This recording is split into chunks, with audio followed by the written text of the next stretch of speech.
Students, आज हम अपने इस वीडियो में पढ़ने वाले हैं कक्षा 10 गणित निर्देशांक ज्यामिति, जिसमें हम लोग क्वेश्चन नंबर 9 से क्वेश्चन को सॉल्व करेंगे। और आप लोगों को अगर वीडियो पसंद आ रही हो तो बिना स्किप किए हुए वीडियो को शुरू से अंत तक जरूर देखें और अपने दोस्तों को भी इस वीडियो का लिंक जरूर से जरूर शेयर करें। और आप लोग चैनल पे नए हैं तो चैनल को पहले सब्सक्राइब कर बेल के आइकन को जरूर दबाएं, ताकि जो भी वीडियो का नोटिफिकेशन हो सबसे पहले आप तक पहुंचे। तो आइए इसी क्रम में हम अपने क्वेश्चन की तरफ चलते हैं और देखते हैं कि क्वेश्चन नंबर 9 हमारा क्या दिया गया है। तो आइए देखते हैं क्वेश्चन नंबर 9 हमारा क्या है। तो जैसा कि आप देख रहे हैं क्वेश्चन नंबर 9 हमारा लिखा गया है कि जांच कीजिए कि क्या बिंदु 5, -2, 6, 4 और 7, -2 एक समद्विबाहु त्रिभुज के शीर्ष है। तो यहाँ क्वेश्चन को सॉल्व करने से पहले हम लोग कुछ इसके बारे में सीखेंगे और समझेंगे, फिर क्वेश्चन को सॉल्व करेंगे। तो यहाँ पे कहा गया है कि क्वेश्चन जो है दिया गया है, यहाँ पे बिंदु जो दिए गए हैं 5, -2, 6, 4 और 7, -2। यहाँ पे कहा गया कि एक समद्विबाहु त्रिभुज के शीर्ष। तो समद्विबाहु त्रिभुज के शीर्ष होने के लिए हमें क्या क्या पता होना चाहिए, पहले हम इसके बारे में सुन लेते हैं, उसके बाद क्वेश्चन को सॉल्व करते हैं। तो यहाँ पे लिखा गया समद्विबाहु। सम मतलब बराबर, द्वि मतलब दो, बाहु मतलब भुजाएं। तो ऐसा त्रिभुज जिसकी दो भुजाएं आपस में बराबर हो, उस त्रिभुज को समद्विबाहु त्रिभुज कहते हैं। अब समद्विबाहु त्रिभुज को ज्ञात करने के लिए इसमें दो भुजाओं का मान हमें बराबर लाना होगा। तो अब दो भुजाओं का मान यदि बराबर आ जाएगा तो जो हमारे त्रिभुज के शीर्ष दिए गए हैं समद्विबाहु त्रिभुज के अंतर्गत आएंगे। तो यहाँ से दो भुजाओं का मान ज्ञात करने के लिए यहाँ पे हमें बिंदु के निर्देशांक दिए गए हैं। तो निर्देशांक के आधार पे हमें इनके बिंदुओं के बीच की दूरियां ज्ञात करनी होंगी। उसके बाद जो भी दूरी निकल के आएगी वह हमारा एक भुजा का मान होगा। तो आइए अब क्वेश्चन को सॉल्व करते हैं और देखते भी हैं कि हमने जो आपको बताया वो कैसे सॉल्व करके लाएंगे। अब यहाँ पे हम सबसे पहले एक त्रिभुज बना दे रहे हैं। तो यहाँ पे हमने त्रिभुज की रचना कर दी। अब ये त्रिभुज हमारा समद्विबाहु है या नहीं है, ये हमें जांच करने पे यानी क्वेश्चन को सॉल्व करने पे पता चलेगा। अब यहाँ त्रिभुज का हम नामकरण भी कर दे रहे हैं कि इसका नामकरण हमने ए से कर दिया और इसका नामकरण बी और इसका नामकरण सी, इस तरह से। तो यहाँ पे ए जो है, ए एक बिंदु है और ये बी अलग बिंदु है और ये सी अलग बिंदु है। जब ए को सी से मिला दिया हमने तो ये पहले बिंदु था, बिंदु ए था और बिंदु सी था। जब ए को सी से मिला दिया तो ये ए सी जो हो गई हमारी भुजा बनी। इसी तरह से ए को बी से भी मिला दिया तो ये भुजा हमारी ए बी बनी। और इसी तरह से बी बिंदु को बिंदु सी से मिला दिया तो ये भुजा हमारी बी सी बनी। तो ये बनने वाली आकृति हमें इस तरह से दिख रही है जैसे कि यहाँ पे बनाया गया है। तो ये हमारा त्रिभुज बन गया। अब त्रिभुज बना तो है, लेकिन कैसा त्रिभुज है इसकी गणना हम इसके बिंदुओं के बीच की दूरी ज्ञात करके पता लगाएंगे। तो यहाँ पे हम बिंदु के निर्देशांक भी निर्देशित कर दे रहे हैं जैसा कि दिया गया है। तो यहाँ ए को मान ले रहे हैं कि 5, -2 दिया गया है, हम इसी क्रम में रखेंगे जैसे यहाँ पे लिखा गया है। और बी के निर्देशांक 6, 4 रख देंगे और यहाँ पे सी के निर्देशांक 7, -2।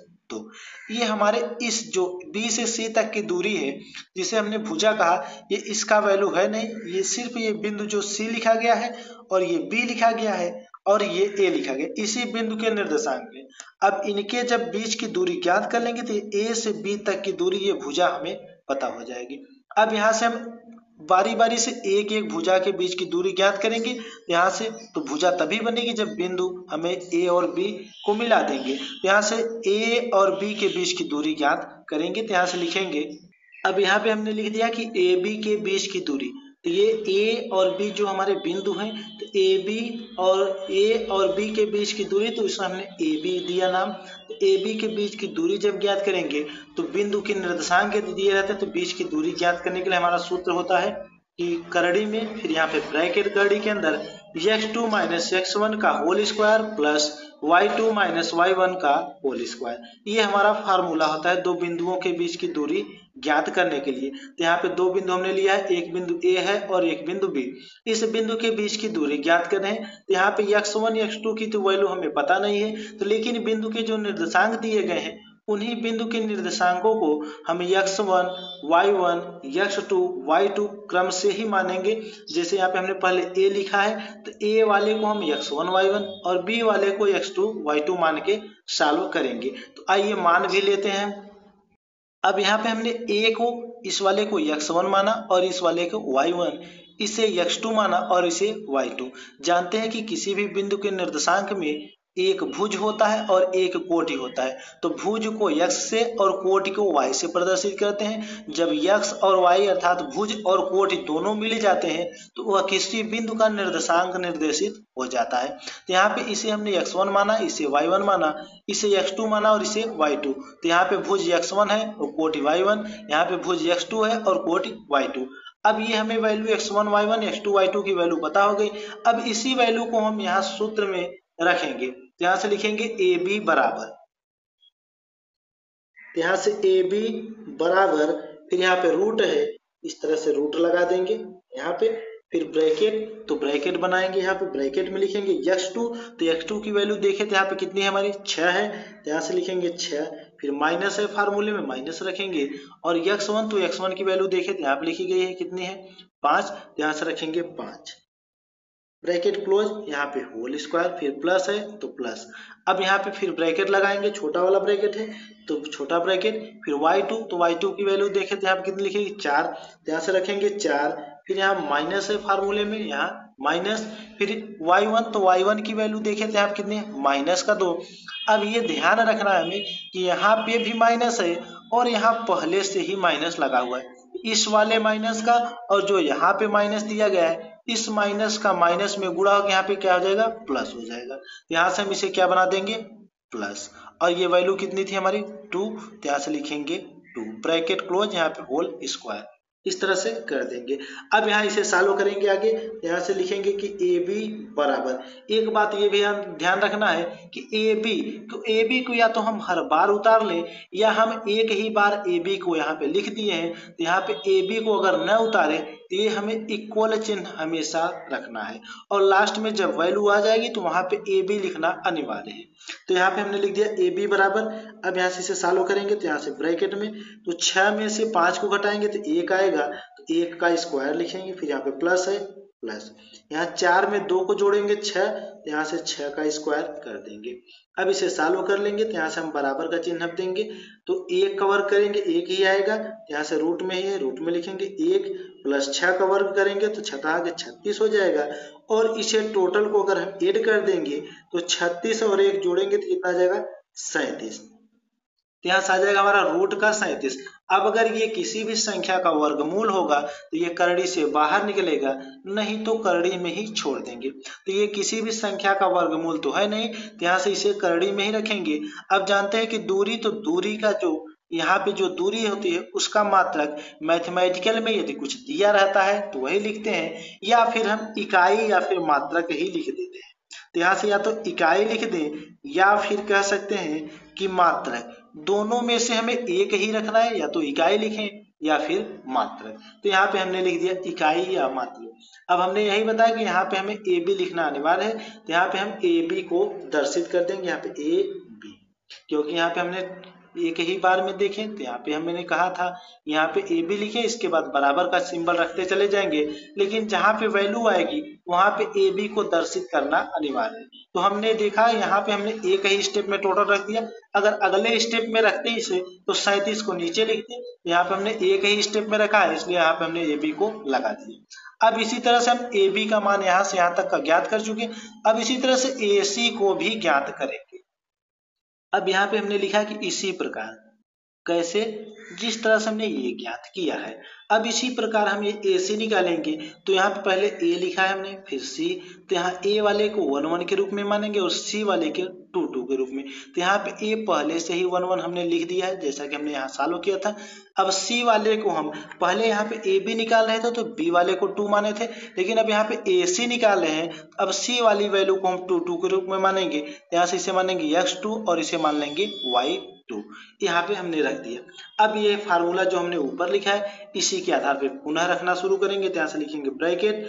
अब यहाँ पे होता क्या है x2, तो x2 की वैल्यू यहाँ पे कितनी है 7, तो यहाँ से रखेंगे 7, फिर माइनस x1 की वैल्यू 5, तो यहाँ पे 5 का होल स्क्वायर प्लस y2, तो y2 की वैल्यू यहाँ पे हमारी माइनस का 2 है, तो यहाँ से लिखेंगे माइनस का 2, फिर यहाँ पे माइनस, अब यहाँ पे माइनस लगा दिया। अब y1 की वैल्यू कितनी है, माइनस, अब ये माइनस है और यहाँ भी माइनस है, तो माइनस का माइनस में गुणा होकर प्लस हो जाएगा 2 और यहाँ पे होल स्क्वायर कर देंगे। अब यहाँ से इसे सॉल्व करेंगे, तो यहाँ से बराबर का सिंबल दे के रखेंगे। अब यहाँ से सॉल्व करेंगे तो 7 में से 5 को घटा देंगे, तो यहाँ से आ जाएगा 2, तो यहाँ से 2 का स्क्वायर, फिर यहाँ पे प्लस है प्लस, और यहाँ माइनस का 2 और प्लस का 2। जब संख्या जो दी गई है जिसका अंक यदि बराबर है लेकिन चिन्ह अलग अलग है, अलग का मतलब ये हुआ कि एक प्लस में और एक माइनस में, तो ये दोनों संख्याएं आपस में निगलेक्ट हो जाती हैं, जिसे कहते हैं कि कट गया, या तो फिर कहते हैं कि हमने इसे घटा दिया। तो यहाँ से इसे घटा देंगे तो 0 आएगा, तो यहाँ से 0 का स्क्वायर करेंगे तो 0 ही आएगा, तो यहाँ पे हम 0 का स्क्वायर लिख दे रहे हैं। अब यहाँ से सॉल्व कर लेंगे तो 2 का वर्ग हो जाएगा हमारा 4, और यहाँ से 0 का वर्ग करेंगे 0, तो 4 में जब 0 को इस तरह से रख के जोड़ देंगे, अब यहाँ से 4 में जब 0 को जोड़ेंगे तो यहाँ से आ जाएगा हमारा रूट में कितना आएगा, 4 ही आएगा। अब यहाँ से जब रूट देखें तो 2 का वर्गमूल है, तो यहाँ से इसे लिख सकते हैं, यहाँ से लिख सकते हैं कि 2 गुणे 2। अब जानते हैं कि करड़ी से बाहर संख्याएं तभी निकलती हैं जब उसका पेयर, तो पेयर का मतलब होता है जोड़ा, जिसे युग्म कहते हैं। तो यहाँ पे देखिए तो 2 एक यहाँ लिखा है और एक यहाँ, इस दोनों 2 को अगर ले लें तो एक जोड़ा बनेगा। जब ये जोड़ा बनता है तो यही संख्या बाहर निकलती है। अब यहाँ जोड़ा बना कितना, एक जोड़ा, तो एक ही 2 निकल के बाहर आएगा। यहाँ से इसे लिखेंगे हम, तो यहाँ लिखेंगे कि AC बराबर यहाँ से कितना हो जाएगा, 2। अब यहाँ पे इसका मात्रक क्या लिखेंगे, तो हमने बताया या तो फिर इकाई लिखें या फिर मात्रक, यहाँ पे हमने लिख दिया क्या, इकाई। तो AC की वैल्यू भी हमारी क्या आ गई, 2 इकाई। अब यहाँ से हमने AB ज्ञात किया, AC ज्ञात किया। अब यहाँ पे हमें बचा कौन सा बिंदु, हमारा B और बिंदु C। यहाँ से B और C के बीच की दूरी निकालेंगे, यहाँ से लिखेंगे BC बराबर यहाँ पे रूट में, अब यहाँ पे रखेंगे वैल्यू को। अब वैल्यू को रखने से पहले हम समझ लेंगे कि BC का मान हमें प्राप्त कहाँ से होगा, तो आइए हम अपने जो आकृति को बनाया था उसी के आधार पर समझ लेते हैं। अब यहाँ पे देखिए तो B और C जो कि हमने पहले इसके लिए माना था, तो यहाँ पे 2 2 के रूप में माना था।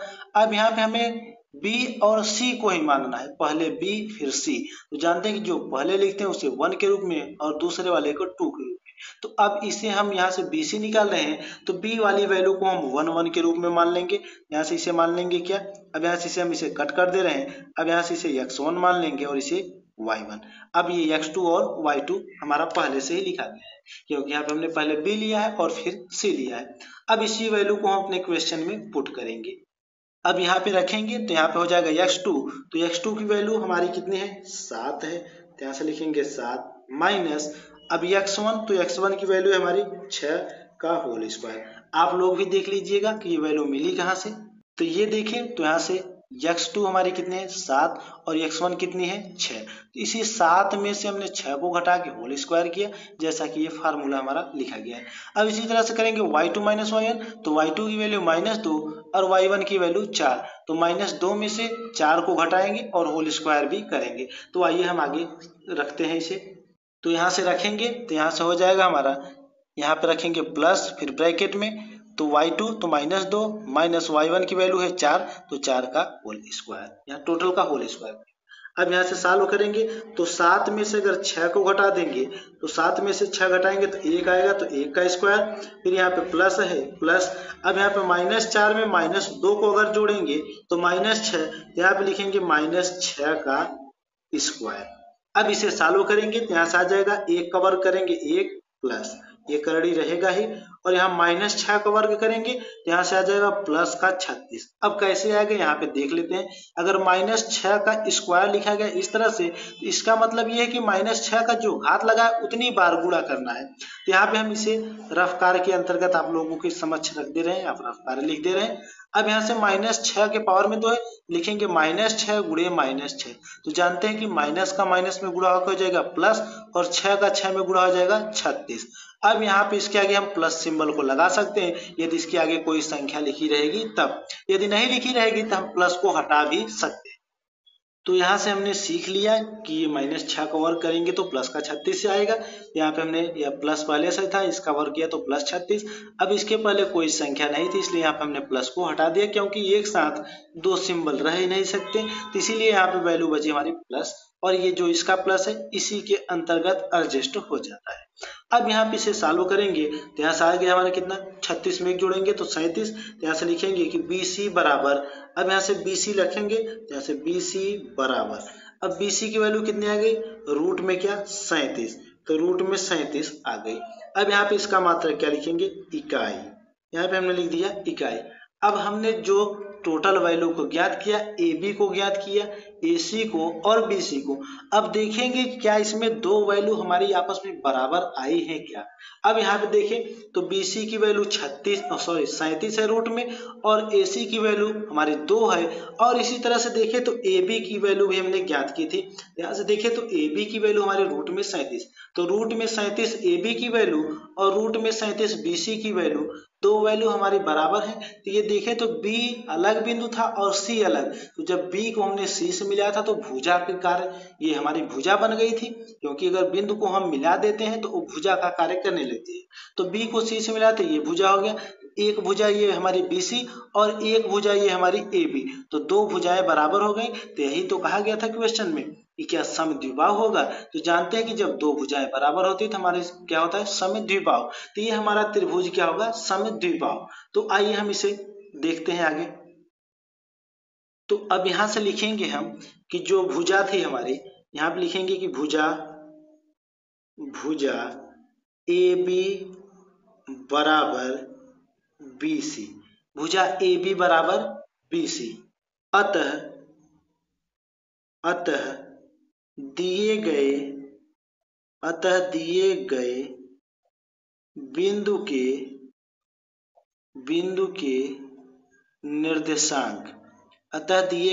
के निर्देशांक एक समद्विबाहु त्रिभुज के शीर्ष हैं, एक समद्विबाहु त्रिभुज के शीर्ष हैं। ये हमें लिखना अनिवार्य है। यहाँ पे हमने इसे दर्शित कर दिया कि भुजा AB बराबर है भुजा BC के। अब यहाँ पे चाहे तो इसका मान भी रख सकते हैं, तो मान आया रूट में 37, तो यहाँ से हम बराबर करके रूट में 37 भी रख सकते हैं। अब यहाँ पे जब ये हमें कंडीशन को फॉलो कर रहा है तो यहाँ पे हमने लिखा कि अतः दिए गए बिंदु के निर्देशांक, अब बिंदु के निर्देशांक हमारे क्या, समद्विबाहु त्रिभुज के शीर्ष हैं। अब ये ध्यान रखना है कि बिंदु अलग होता है और निर्देशांक अलग होते हैं। तो यहाँ पे जैसे हम समझा दे रहे हैं आप लोगों को, जैसे यहाँ पे देखें तो यहाँ पे हमने त्रिभुज बनाया था ABC, तो यहाँ पे ये जो ब्रैकेट में लिखा गया है निर्देशांक है, और ये जो A लिखा है ये हमारा बिंदु है, तो इस बिंदु A का ये निर्देशांक है, इसी तरह से बिंदु B का ये निर्देशांक है और बिंदु C का ये निर्देशांक है। तो ये हमारे क्वेश्चन का आंसर हमें प्राप्त हो गया। हमने बहुत ही आसानी से सॉल्व कर लिया, और हमें उम्मीद है कि आप लोगों को बहुत ही आसानी से समझ में आया होगा। खैर हमने समय तो आप लोगों को जो है ज़्यादा ले लिया है, लेकिन हमने क्वेश्चन को बहुत ही बारीकी से और बहुत ही बेहतरीन ढंग से समझाने की कोशिश की है। आइए हम चलते हैं अपने अगले क्वेश्चन की तरफ, क्वेश्चन नंबर 10 की तरफ।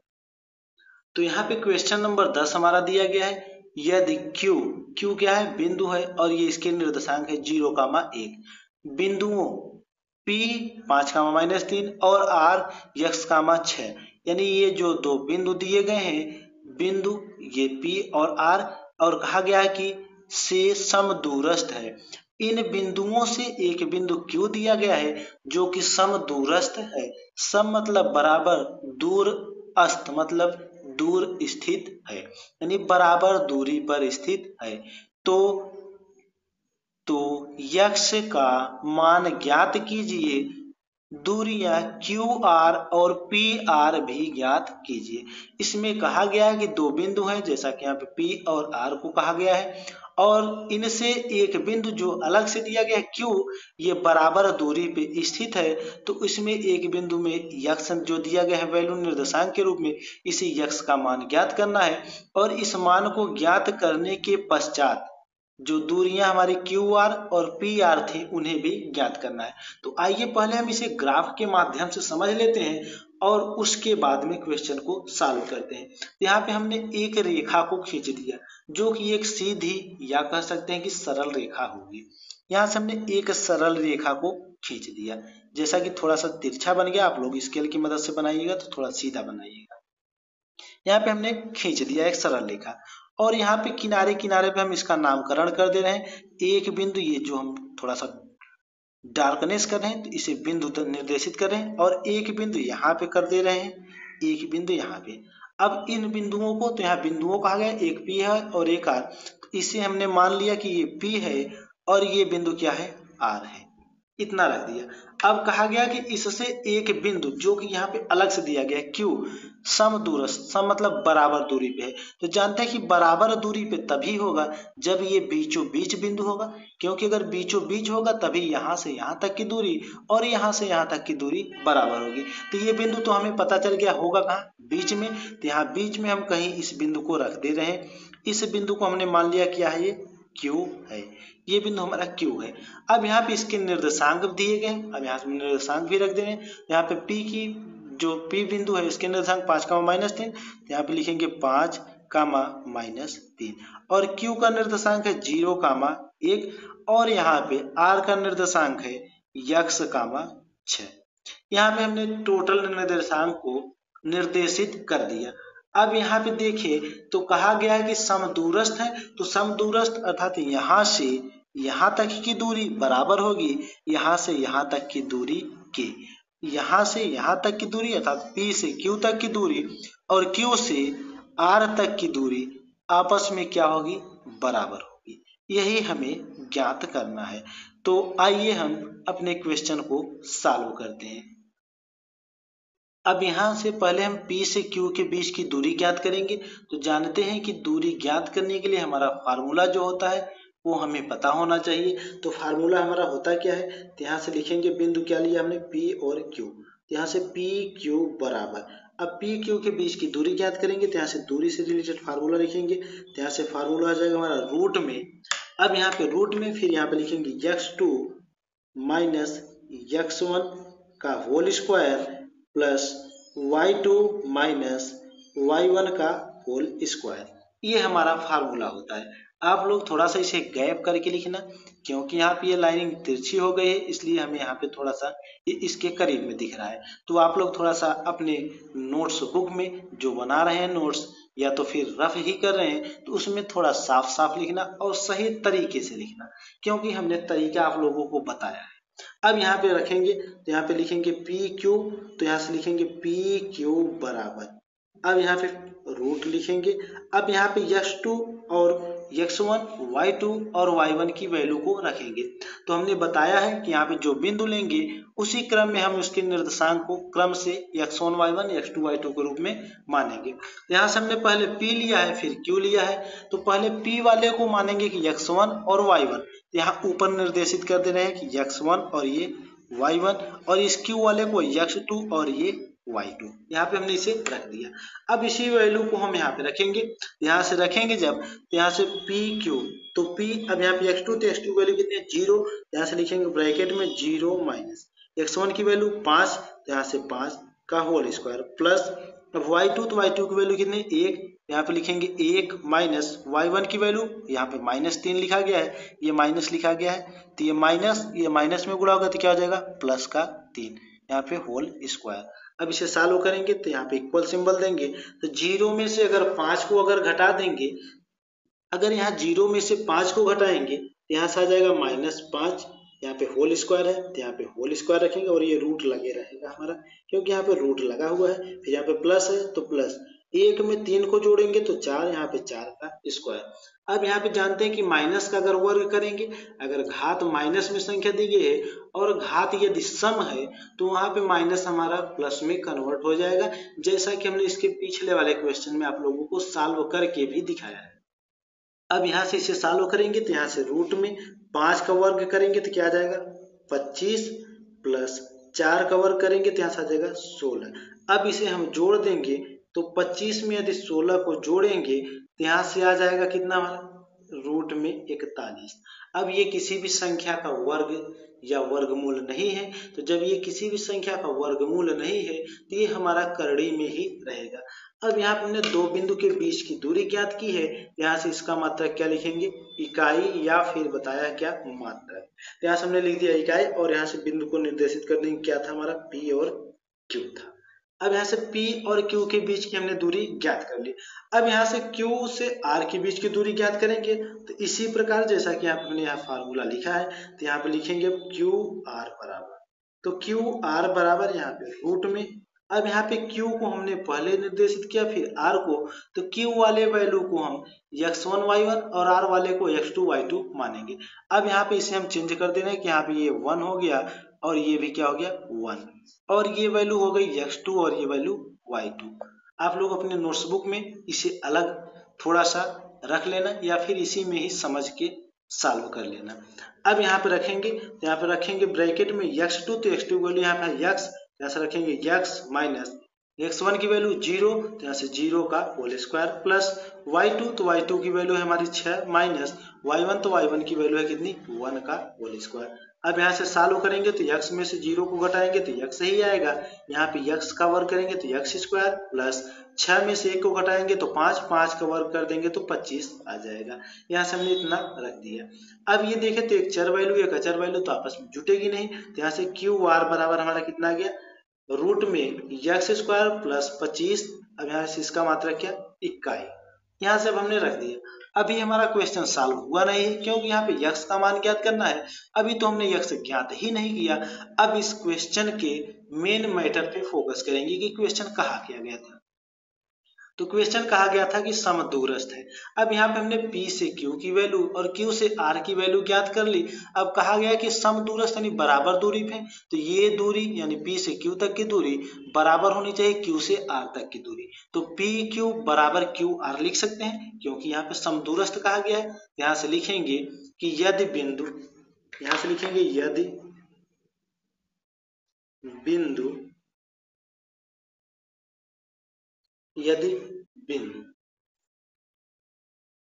P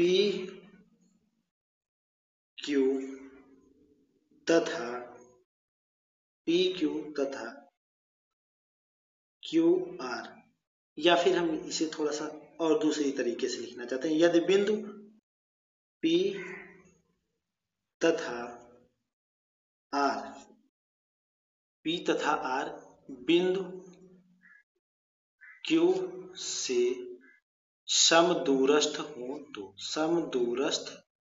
हो तो इस तरह से बहुत ही बेटर रहेगा। यदि बिंदु P तथा R बिंदु Q से क्या हो, समदूरस्थ हो, तो यहाँ से हो जाएगा कि P और Q बराबर क्या हो जाएगा, Q और R, ये होगा। अब यहाँ पे हमने PQ बराबर QR लिख दिया। अब PQ बराबर QR होगा, यहाँ पे थोड़ा सा दिखने में तो हमें लग रहा है कि कंफ्यूजन हो जाएगा आप लोगों को। ये Q सही से बना लेना आप लोग, ये Q लिखा गया है, ये जो लिखा गया Q है, तो यहाँ पे हम बोल भी रहे हैं तो इसे आप नोट्स में जरूर नोट करिएगा। तो PQ बराबर QR। अब यहाँ से PQ, तो PQ की वैल्यू हमने ज्ञात की है कितना, रूट में 41, यहाँ से रखेंगे रूट में 41 बराबर, फिर यहाँ से QR, तो QR की वैल्यू कितनी है, x स्क्वायर प्लस 25, यहाँ से लिखेंगे x स्क्वायर और प्लस का 25, यहाँ पे हमने रख दिया। अब जानते हैं कि जब x ज्ञात करना है तो x तभी ज्ञात होगा जब ये करड़ी से मुक्त होगा। इसे करड़ी से मुक्त करने के लिए हम जानते हैं कि मुक्त करने का एक ही तरीका है हमारे पास, सीधा संख्या जो दी गई है उसका क्या कर देंगे, वर्ग। तो यहाँ से इसका हम वर्ग करेंगे, तो जब वर्ग करेंगे तो करड़ी कहाँ लगी है, दोनों पक्ष में। ये ध्यान रखना है कि जो भी कार्य हम करेंगे हमेशा दोनों पक्ष में ही किया जाता है, चाहे जोड़ने का कार्य करें या फिर घटाने का या फिर गुणा करने का या फिर भाग करने का। तो ये हमने आप लोगों को बहुत ही बार बताया है। यहाँ से करड़ी मुक्त करेंगे तो यहाँ से लिखेंगे क्या, दोनों पक्षों को वर्ग करेंगे, यहाँ से लिखेंगे दोनों पक्षों का क्या करने पर, वर्ग करने पर, दोनों पक्षों का वर्ग करने पर। अब जब दोनों पक्षों का वर्ग करेंगे तो यहाँ से इसे लिखेंगे कि रूट में 41 का होल स्क्वायर प्लस बराबर, यहाँ पे रूट में x स्क्वायर प्लस 25 का होल स्क्वायर। अब यहाँ पे इसे सॉल्व करेंगे तो यहाँ से आ जाएगा 41 बराबर यहाँ से x स्क्वायर प्लस का यहाँ से 25। अब इस 25 को हम ट्रांसफर कर देंगे इस तरफ, तो यहाँ प्लस में था, इधर आएगा माइनस हो जाएगा, तो यहाँ से हो जाएगा 41 माइनस 25 बराबर यहाँ से आ गया क्या, x स्क्वायर। अब 41 में से 25 घटाएंगे तो यहाँ से 1 में से 5 घटेगा नहीं, ये उधार लेगा, तो 11 में से 5 घटाएंगे तो क्या आ जाएगा 6। अब यहाँ बचा कितना 3, तो 3 में से 2 को घटाएंगे तो क्या आ जाएगा 1, तो यहाँ से आ गया 16 बराबर x स्क्वायर। आप लोग को अगर कंफ्यूजन हो तो आप लोग भी अपने तरीके से घटा के देख लेना, जैसा कि 2, 3, 4, 5 में सिखाया जाता है, उस तरह से घटा के देख लेना। यहाँ से एक्स स्क्वायर बराबर कितना आ गया हमारा, यहाँ से एक्स स्क्वायर बराबर हमारा आ गया क्या 16। यहाँ से x की वैल्यू ज्ञात करेंगे तो x बराबर हो जाएगा क्या, रूट में 16। तो रूट में 16 को लिख सकते हैं 4 गुणे 4, यहाँ 4 का पेयर बनेगा, तो x बराबर यहाँ से x की वैल्यू आएगी हमारी क्या, प्लस माइनस का क्या आएगा 4 आएगा। अब यहाँ से x की वैल्यू हमारी प्लस माइनस का 4 आएगा, तो यहाँ पे जानते हैं कि प्लस माइनस 4 के रूप में आएगा। लेकिन अब यहाँ पे x जो हमने ज्ञात किया है, तो x की वैल्यू हमारे प्लस माइनस का 4 आएगा। लेकिन जब ये दूरी के फॉर्म में यूज करेंगे तो जानते हैं कि दूरी कभी भी ऋणात्मक नहीं होती है, अतः x बराबर क्या लिखेंगे, सिर्फ 4 को ही लिखेंगे। तो x बराबर क्या आ जाएगा हमारा 4। तो अब x की वैल्यू हमारी 4 आ गई। अब यहाँ जो क्वेश्चन में कहा गया है, अब हम पुनः उसे ज्ञात करेंगे। तो आइए देखते हैं इसमें और क्वेश्चन हमारा क्या दिया गया था। तो यहाँ से x की वैल्यू हमारी कितनी आ गई 4। तो यहाँ से हमें दिया क्या गया कि हमें QR और PR भी ज्ञात करना है। अब यहाँ PR में निर्देशांक जो था x था, तो x की वैल्यू हमें पता हो गई कि प्लस माइनस का 4 आया है। अगर डिस्टेंस के रूप में रखेंगे तो प्लस का 4, और निर्देशांक के रूप में प्लस माइनस दोनों का यूज कर सकते हैं। यहाँ से हम आप लोगों को QR ज्ञात करना सिखाएंगे और आप लोग PR को उसी के आधार पे ज्ञात कर लेना। तो आइए हम QR को ज्ञात करते हैं। यहाँ से लिखेंगे, जैसा कि आप हमने Q का निर्देशांक 0,1 और R का निर्देशांक x,6। अब x,6 तो था ही, लेकिन यहाँ पे अब Q का निर्देशांक हमारा 0,1 ही था, लेकिन यहाँ पे R का निर्देशांक, अब x की वैल्यू हमें पता हो चुकी है। x की वैल्यू क्या आई है, प्लस माइनस का 4, तो प्लस माइनस का 4,6 रखेंगे या प्लस का 4 ही रखेंगे। अब यहाँ से इनके बीच की दूरी ज्ञात करेंगे, तो लिखेंगे कि QR बराबर, यहाँ पे रूट लगाएंगे, तो पहले Q फिर R, तो इसे मानेंगे x1, इसे मानेंगे y1, और इसे x2 और इसे y2 रख देंगे। यहाँ से x2, तो x2 की वैल्यू हम प्लस का 4 ले रहे हैं, तो 4, फिर माइनस x1 की वैल्यू 0, यहाँ पे होल स्क्वायर, प्लस y2, तो y2 की वैल्यू 6 माइनस y1 की वैल्यू 1 है, तो 1 का होल स्क्वायर। अब यहाँ सॉल्व करेंगे तो 4 में से 0 को घटाएंगे तो यहाँ से जगह 4, तो 4 का स्क्वायर, प्लस 6 में से 1 को घटाएंगे तो 5, तो 5 का स्क्वायर। अब सॉल्व करेंगे तो 4 का वर्ग हो जाएगा हमारा 16, प्लस 5 का वर्ग हो जाएगा 25। तो 16 में 25 को अगर जोड़ दें, तो 16 में 25 को जोड़ेंगे तो यहाँ से आ जाएगा रूट में क्या 41, तो यहाँ से आ जाएगा रूट में 41। ये वैल्यू हमने ज्ञात किसका की है, QR का। तो QR की वैल्यू हमारी कितनी आ गई, रूट में 41। अब जानते हैं कि ये दूरी है, तो इसका मात्रक क्या होगा, इकाई, तो यहाँ से हमने लिख दिया इकाई। तो ये हमारा QR का आंसर हमें जो QR के रूप में था प्राप्त हो गया। इसी तरह से आप लोग PR को भी ज्ञात कर लेना। तो आइए चलते हैं हम अपने अगले क्वेश्चन की तरफ। तो यहाँ पे क्वेश्चन नंबर 34 जो है हमारा दिया गया है, सॉरी क्वेश्चन नंबर 11 दिया गया है। तो क्वेश्चन नंबर 11 हमारा क्या दिया गया है कि सिद्ध कीजिए कि बिंदु -2,5, 3,-4, 7,10 एक समद्विबाहु समकोण त्रिभुज के शीर्ष है। तो समद्विबाहु जैसा कि हमने पहले ही स्टार्टिंग में ही बताया कि दो भुजाएं बराबर, और यहाँ पे कहा गया समकोण त्रिभुज। तो समकोण के लिए जानते हैं कि सबसे बड़ी भुजा जिसे कर्ण कहते हैं, कर्ण का वर्ग शेष दो भुजा जो बचती है आधार और लंब, उन भुजाओं के वर्ग के योगफल के क्या आना चाहिए, बराबर। अगर इस तरह से इस कंडीशन को फॉलो करेगा तो समकोण त्रिभुज भी होगा। तो आइए हम सॉल्व करते हैं अपने क्वेश्चन को। यहाँ से हम क्वेश्चन यह कह सकते हैं कि पहले त्रिभुज को भी बना दे रहे हैं। अब त्रिभुज को हम इसी के आधार पर बनाएंगे, न कि त्रिभुज को अलग बनाएंगे। अब त्रिभुज जैसा दिया गया है तो यहाँ पे मान लेते हैं कि उसी के आधार पर हमने त्रिभुज को बना दिया, या फिर हम त्रिभुज को यहाँ पे बनाएंगे ही नहीं, मान के ही बिंदु को सॉल्व करेंगे। तो यहाँ पे बिंदु तो हमारे दिए नहीं, सॉरी बिंदु के निर्देशांक दिए गए हैं, बिंदु नहीं दिया गया, सिर्फ कहा गया है। तो यहाँ से हम क्रम से एक एक को अलग अलग बिंदु से निर्देशित करेंगे। तो यहाँ से हम मान लेंगे, तो यहाँ से लिखेंगे कि माना, लिख देंगे यहाँ से माना, माना बिंदु। अब बिंदु हमने मान लिया, यहाँ से क्रम से रखेंगे कि ए का निर्देशांक ये रखेंगे -2 कामा 5 और बी का निर्देशांक रखेंगे 3 कामा -4 और सी का निर्देशांक रखेंगे 7 कामा 10। ये हमने रख दिया। ए -2 कामा 5 और बी 3 कामा -4 और सी 7 कामा 10। ये हमने टोटल मान के बिंदु के निर्देशांक क्या कर दिए, रख दिए। अब यहाँ पे ज्ञात करेंगे क्या कि समद्विबाहु त्रिभुज और समकोण त्रिभुज के शीर्ष होंगे। तो सबसे पहले त्रिभुज के शीर्ष ज्ञात करने के लिए हमें दो बिंदुओं के बीच की दूरी ज्ञात करनी होती है। तो यहाँ से हमने इसे ए माना, इसे बी और इसे सी। यहाँ से ए बी ज्ञात करेंगे, फिर बी सी ज्ञात करेंगे और लास्ट में हम ए सी को भी ज्ञात करेंगे। या कह सकते हैं कि ए बी ज्ञात कर लें, ए सी ज्ञात कर लें और ये बी सी। तो यहाँ से हम क्रम से एक एक वैल्यू को ज्ञात करते हैं। यहाँ से पहले हम ए बी को ज्ञात करेंगे। तो यहाँ से लिखेंगे कि ए बी बराबर या ए बी के बीच की दूरी। तो ए बी बराबर हम डायरेक्ट ही लिख रहे हैं, तो यहाँ से लिखेंगे ए बी बराबर। अब ए बी बराबर तो दो बिंदुओं के बीच की दूरी का पहले फार्मूला लिखेंगे। तो यहाँ से लिखेंगे x2 माइनस x1 का whole square plus y2 minus y1 का होल स्क्वायर। आप लोगों को यह ध्यान रखना है कि जब भी क्वेश्चन को सॉल्व करने लगेंगे तो इस फार्मूले को पहले जरूर से जरूर लिखना, क्योंकि इसी फार्मूले की सहायता से हम ज्ञात करते हैं, ताकि एग्जामिनर्स को भी ये पता चले कि हमने किस तरह से इस वैल्यू को ज्ञात किया है। तो आप लोगों से ये अनुरोध है कि फार्मूले को, किसी भी क्वेश्चन को सॉल्व करने से पहले फार्मूले को जरूर से जरूर लिखने की कोशिश करें। तो यहाँ से ए बी बराबर हमने रख दिया।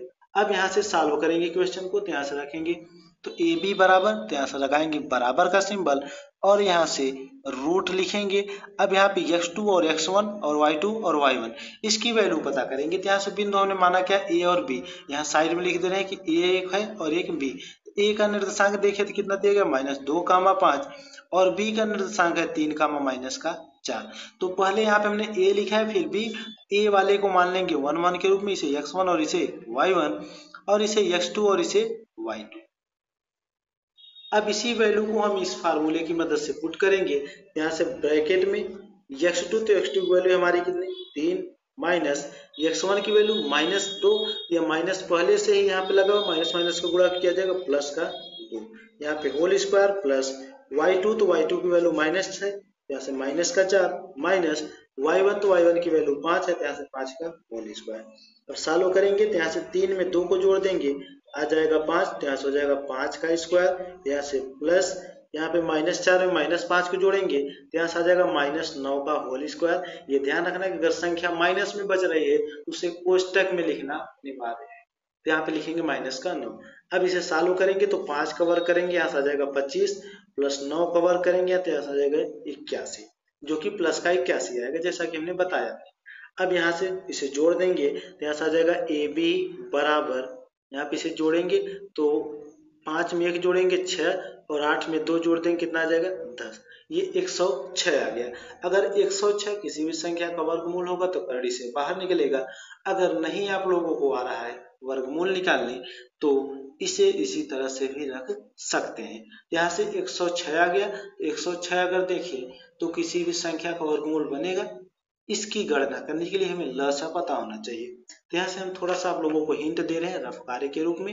यहाँ पे हम लिख भी दे रहे हैं रफ कार्य के रूप में कि वर्गमूल को कैसे ज्ञात करेंगे एक साधारण भाषा में लसा के आधार पे। लसा तो मैक्सिमम सभी को पता होगा। तो यहाँ से 106 लिखेंगे और यहाँ लसा जानते हैं, पहले 2 सबसे छोटी संख्या होती है, इसी से कटाएंगे तो 2 एक कम, यहाँ पे 2 पंजे 10, 2 तिहाई 6। अब यहाँ पे देखिए तो 53 आ गया।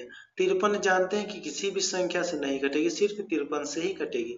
अब यहाँ पे देखिए तो 2 अलग है और 53 अलग है, ये एक बार ही आए हैं। तो जब जो संख्या एक बार बचती है, जिसका जोड़ा नहीं बनता है, वह संख्या रूट में ही रहती है। तो रूट में 53 भी रहेगा, रूट में 2 भी रहेगा, तो ये दोनों आपस में मल्टीपल होकर क्या हो जाएंगे, 106 ही तो बचेंगे। तो यहाँ से इसका वर्गमूल नहीं होगा, तो यहाँ से लिखेंगे कितना, 106 इकाई। इसी तरह से एक संख्या हम लेके बता दे रहे हैं यहाँ पे। जैसे मान लीजिए कि हमने यहाँ पे 8 को ले लिया, एक छोटी संख्या। अब लसाई की तरह निकालेंगे तो पहले 2 से कटाएंगे, 2 चौके 8 और 2 दूनी 4, फिर यहाँ 2 से कटाएंगे, 2 एक कम 2। अब देखिए यहाँ 2 कितनी बार आया, 3 बार। अब इसे जोड़ा बनाएंगे तो एक जोड़ा ये बन रहा है। तो जब ये एक जोड़ा बनेगा तो इसे सिर्फ एक ही मानेंगे, अर्थात इसे सिर्फ 2 ही लिखेंगे। और ये जोड़ा नहीं बन रहा है तो इसे करड़ी में लिखेंगे। यहाँ से अगर 8 को क्या लिख सकते हैं, 2 करड़ी में 2। अगर करड़ी में 8 लिखा गया है तो इसे क्या लिख सकते हैं, 2 करड़ी में 2, क्योंकि ये 2 का जो पेयर बना ये 2 बाहर हो गया और इसका पेयर नहीं बना तो ये करड़ी में ही रह गया। इसी तरह से देखिए तो अब ये भी आप लोगों को समझ में बेहतरीन तरीके से आ गया होगा। अब यहाँ पर हमने ए बी ज्ञात कर लिया। अब इसी प्रकार ज्ञात करेंगे क्या, जो शेष वैल्यू है, तो यहाँ पे लिख भी दे रहे हैं कि इसी प्रकार। किस प्रकार, जैसा कि हमने यहाँ पे ऊपर सॉल्व किया है। अब यहाँ पे ए बी ज्ञात किया, अब यहाँ पे ज्ञात करेंगे ए सी। तो ए सी बराबर, अब ए सी बराबर यहाँ पे ए और सी की वैल्यू लिख ले रहे हैं। तो यहाँ से ए, जो ए दिया गया था तो ए का निर्देशांक हमारा है -2, 5 और यहाँ पे सी, तो सी का निर्देशांक है 7, 10। ये ए सी। अब यहाँ पे ए सी, तो ए वाले को मानेंगे x1 और इसे y1, इसे x2 और इसे y2। अब यहाँ पे रखेंगे फार्मूले की मदद से, तो यहाँ से रूट में, तो x2, तो x2 की वैल्यू कितने हैं, यहाँ पे 7, तो ब्रैकेट में 7 माइनस x1 की वैल्यू -2, यहाँ माइनस पहले से, तो माइनस का माइनस से गुणा के प्लस का 2 होल स्क्वायर प्लस y2, तो y2 की वैल्यू है 10, तो यहाँ से लिखेंगे 10 माइनस y1 की वैल्यू 5, यहाँ से 5 का होल स्क्वायर। अब सॉल्व करेंगे तो यहाँ से AC बराबर रूट में, तो 7 में 2 जोड़ेंगे 9, तो 9 का स्क्वायर प्लस 10 में से 5 को घटाएंगे तो 5 का स्क्वायर। अब यहाँ से सॉल्व करेंगे तो 9 का वर्ग हो जाएगा 81, तो यहाँ से लिखेंगे 81 प्लस 5 का वर्ग करेंगे तो 25। 81 में 25 को जोड़ दें, जैसा यहाँ पे ऊपर ही लिखा गया, क्रम आगे पीछे, तो जोड़ेंगे तो कितना आ जाएगा, रूट में 100 क्या आ जाएगा, 6, 106। रूट में 106 आ गया, तो ये वैल्यू हमने किसका ज्ञात किया, AC बराबर। AC बराबर 106 आ गया, तो यहाँ से लिखेंगे मात्रा, क्या लिखेंगे, इकाई। 106 का आ गया इकाई, ये हमारा आ गया। अब AB ज्ञात कर लिया, AC। अब बचा क्या हमारा, BC। यहाँ BC को भी लगे हाथ ज्ञात कर लेते हैं, तो BC बराबर, अब BC बराबर, तो यहाँ पहले B और C के निर्देशांक रखेंगे, तो ये B हो गया। तो B का निर्देशांक दिया गया था 3, -4 और C का निर्देशांक दिया गया था हमारा 7, 10।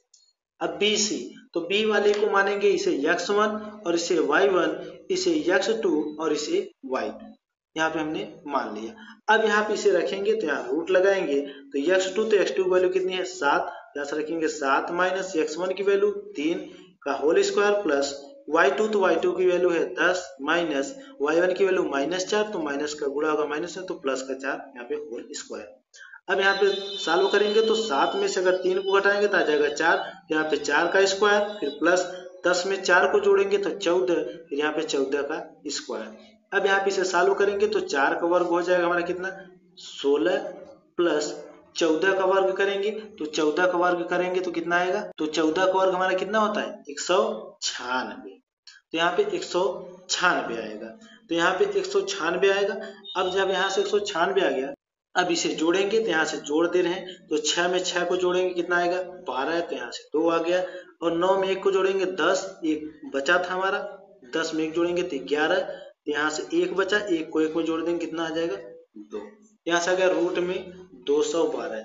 ये भी किसी संख्या का वर्गमूल नहीं बनेगा, इसको भी हम इसी तरह से लिख दे रहे हैं। यहाँ से रूट में 212 इकाई। यहाँ से हमने AB और AC और BC दोनों वैल्यू को ज्ञात कर लिए, तीनों वैल्यू को ज्ञात कर लिए। अब समद्विबाहु कहा गया, तो समद्विबाहु के लिए दो भुजाएं बराबर। यहाँ से देखें तो AB और AC ये दोनों मान आपस में क्या है, बराबर, 106, 106। तो यहाँ पे जब दो मान बराबर हो गए, दो भुजाओं का मान बराबर हो गया, तो ये हमारा समद्विबाहु तो हो गया। अब कहा गया है कि समद्विबाहु तो हो गया, लेकिन समकोण भी कहा गया है। अब समकोण, तो समकोण के लिए जानते हैं क्या, तो समकोण की कंडीशन होती है, यहाँ पे लिख दे रहे हैं हम, ताकि आप लोगों को क्वेश्चन को सॉल्व करने में कोई भी दिक्कत ना हो। अगर आगे भी इस तरह के क्वेश्चन मिले तो आप यूं चुटकी बजा के इसे चुटकियों में सॉल्व कर दें। तो यहाँ पे देख लेते हैं कि समकोण त्रिभुज के लिए, समकोण त्रिभुज, तो समकोण त्रिभुज का नियम क्या होता है कि जो सबसे बड़ी भुजा जिसे कहते हैं कर्ण, तो कर्ण का स्क्वायर बराबर होना चाहिए क्या, लंब का स्क्वायर और प्लस क्या, आधार का स्क्वायर, ये होना चाहिए। अब लंब या आधार हमारे जो होंगे अलग अलग होंगे और कर्ण भी अलग होगा। तो लेकिन सबसे बड़ी भुजा जो मान इन तीनों में सबसे बड़ा रहेगा उसे, जो मान सबसे बड़ा रहेगा, ध्यान से सुनिएगा, जो मान सबसे बड़ा रहेगा, अब चाहे करड़ी में बड़ा हो या फिर करड़ी से बाहर, ये ध्यान रखना है। जो मान सबसे बड़ा रहेगा उसे कर्ण मानेंगे, फिर उससे छोटा या फिर बराबर भी दोनों अब हो सकते हैं। जैसा कि यहाँ पे रूट में 106 दो बार आया है, तो ये बराबर हो सकते हैं। तो जो मान सबसे बड़ा रहेगा उसे कर्ण, बाकी लंब और आधार को आगे पीछे करके हम रख भी सकते हैं, क्योंकि जोड़ने पे वर्क करने पे वही वैल्यू संयुक्त होके आएगी। तो सबसे बड़ा मान 106 और 106 ये भी आया था, यहाँ पे देख लेते हैं 106 212। इसमें सबसे बड़ा कौन है? यहाँ पे कहेंगे सर 212 बड़ा है, तो ये 212 हमारा क्या हो गया? कर्ण हो गया। यहाँ से लिखेंगे करड़ी में 212 का यहाँ पे स्क्वायर है तो वर्ग कर देंगे बराबर। अब लंब तो यहाँ से बताया कि 106 दोनों वैल्यू है, जैसा कि यहाँ पे लिखा गया है। अब इसमें चाहे जिसे हम लंब माने और आधार माने, लेकिन लिखना क्या? रूट में 106, यहाँ पे 106 रूट में लिख दिया, इसका भी क्या? वर्ग, प्लस यहाँ पे इसका भी क्या? वर्ग कर दिया। अब यहाँ से इसे सॉल्व कर लेंगे तो ये मान दोनों बराबर आ जाएंगे, तो क्या होगा? हमारा समकोण त्रिभुज होगा।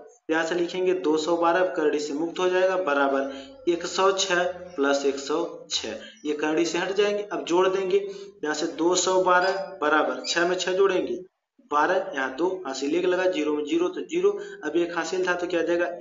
1 में 1 जोड़ेंगे तो क्या? 212। अब यहाँ पे देखिए तो क्या 212 बराबर हो गए ना। तो जब ये बराबर हो गए तो ये हमारा क्या हो गया? समकोण त्रिभुज। इसे हमने ए बी के रूप में माना है, तो इसे दर्शित कैसे करेंगे? यहाँ लिख दे रहे हैं कि सबसे बड़ी भुजा क्या? 212, 212 क्या हमारी? BC। यहाँ से लिखेंगे कि BC स्क्वायर बराबर, अब यहाँ पे क्या? AB का स्क्वायर प्लस AC का स्क्वायर, ये हमारे समकोण के क्या होते हैं? नियम होते हैं। जैसा कि यहाँ पे हमने लिखा है एकदम साफ शब्दों में, और यहाँ पे सॉल्व भी करके दिखा दिया है। तो ये हमारे समद्विबाहु और समकोण दोनों का पालन किया, बिल्कुल किया। अब यहाँ पे लिखेंगे कैसे ये देख लेना है, बस क्वेश्चन हमारा सॉल्व हो गया। तो लिखेंगे अतः, अब अतः लिखने से पहले इसके डायरेक्शंस को भी रखेंगे, क्योंकि यहाँ पे एक डायरेक्शन को हमने समझा दिया है कि समकोण के लिए। अब समद्विबाहु के लिए क्या था कि हमारा जो AB था बराबर था किसके? AC के। तो यहाँ से लिखेंगे अतः दिए गए बिंदु के निर्देशांक, अतः दिए गए बिंदु के निर्देशांक एक समद्विबाहु, दिए गए बिंदु के निर्देशांक एक समद्विबाहु समकोण त्रिभुज के शीर्ष है, ये हमने रख दिया। अब टोटल हमारा क्वेश्चन क्या हो गया? कंप्लीट। तो ये वीडियो काफी लंबी हो रही, तो आज का सेशन हमारा यहीं तक रहेगा। अब हम मिलते हैं अपने नेक्स्ट वीडियो में नेक्स्ट क्वेश्चन के साथ। तब तक के लिए धन्यवाद। जय हिंद।